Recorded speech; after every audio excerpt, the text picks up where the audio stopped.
Merry Christmas, guys! A message read. The group chat was flooded with photos. Friends wrapped in cozy blankets, goofy selfies in front of fireplaces, kids staring into presents.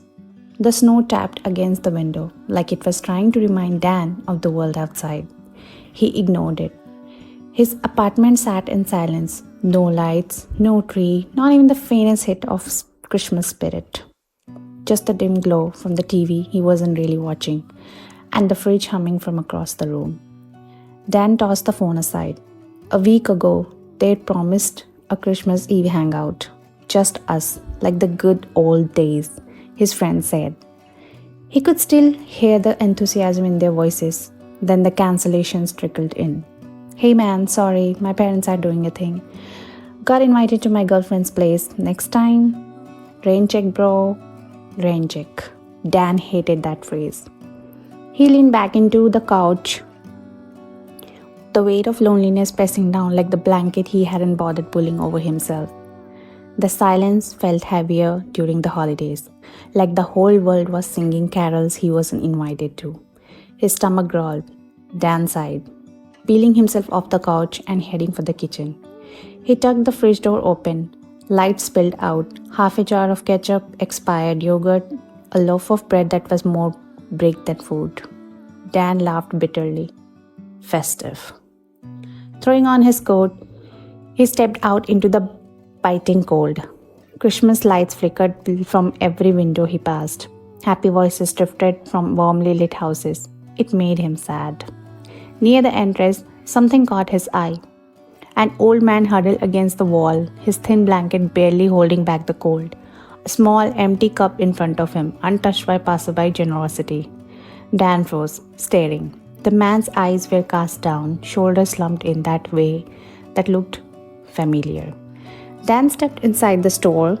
He grabbed bread, milk, and a few simple things, nothing fancy, but he hesitated at the checkout, staring at the items in his hands. Moments later, he knelt beside the man outside. Here, Dan said, placing food gently by his side. Have a gentle holiday. The man glanced up, his lips curling into a tired but genuine smile. Thank you, son. Dan nodded and started to walk away when the man called him. I am lonely. Would you mind sitting with me?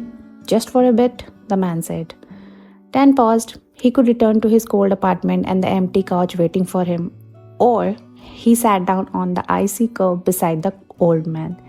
They ate in silence, sharing simple food under the quiet glow of holiday lights. And for the first time all season, Dan felt a little less lonely.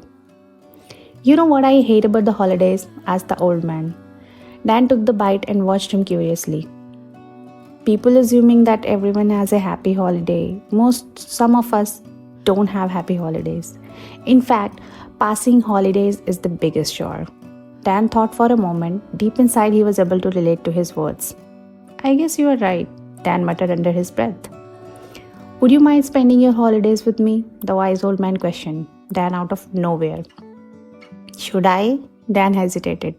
He was a corporate employee. Why would he spend his holidays with a beggar? His egoistic mind formed the argument.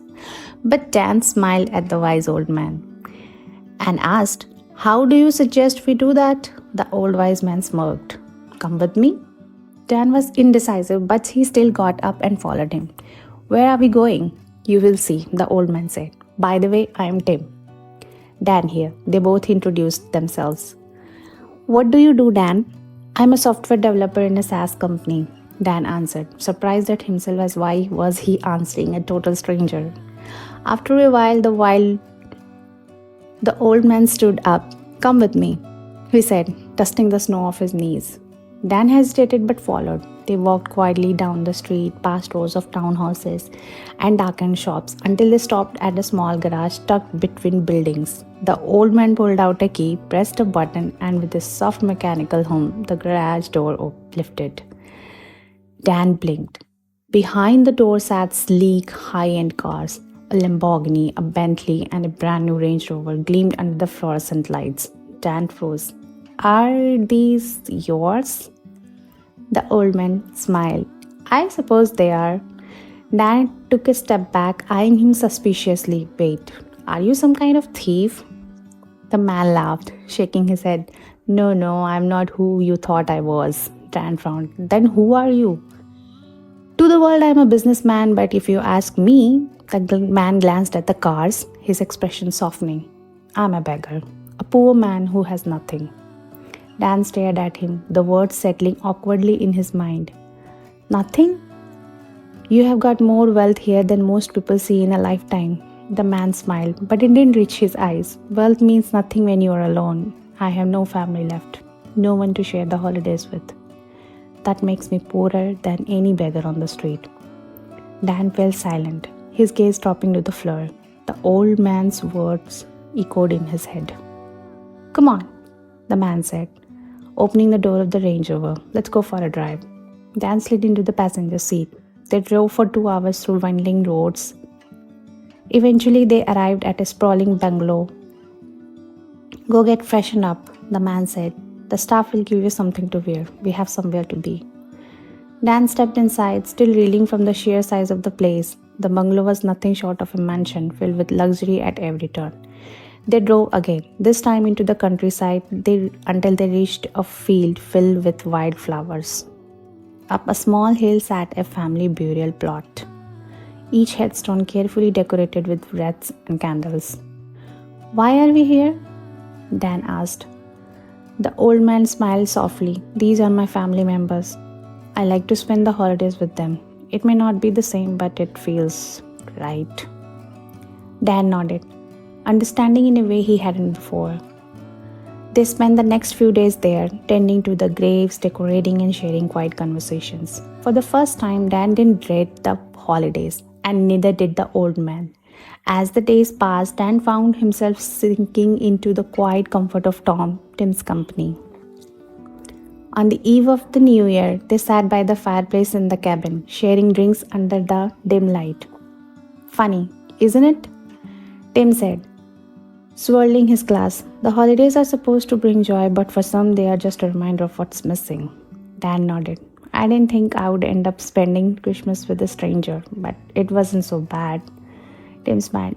Not everyone has a family to celebrate with, but we still find ways to live. You learn to enjoy the quiet, even if no one else is around. Dan sipped the drink, staring into the flames. Maybe spending holidays alone isn't the worst thing. It's not, Tim said. Sometimes it means you finally hear yourself think. As the clock ticked towards midnight, Dan felt a strange warmth settle over him. For the first time, he didn't dread the countdown. And as the year changed, so did something in him. As the fire crackled softly, Dan glanced at Tim, who gazed quietly at the flickering flames, lost in thought. Tim, Dan broke the silence. Thank you, Dan said, his voice quieter than he expected. Tim smiled friendly. For what? For reminding me that holidays aren't about the decorations or the company you keep, but the peace you make with yourself. Tim chuckled softly. You figured that by yourself. Dan swirled his glass, watching reflections dance in the amber liquid. As midnight struck, the two sat in silence, but this time the silence didn't feel heavy. It felt full. Dan realized that maybe loneliness wasn't something to fear, but something to embrace, a quiet companion instead of an enemy.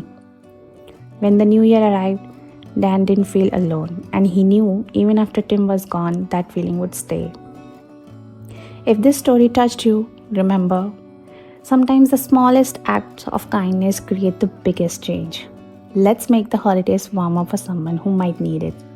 Subscribe to Wake Time Stories for more heartwarming stories that remind us we are never truly alone.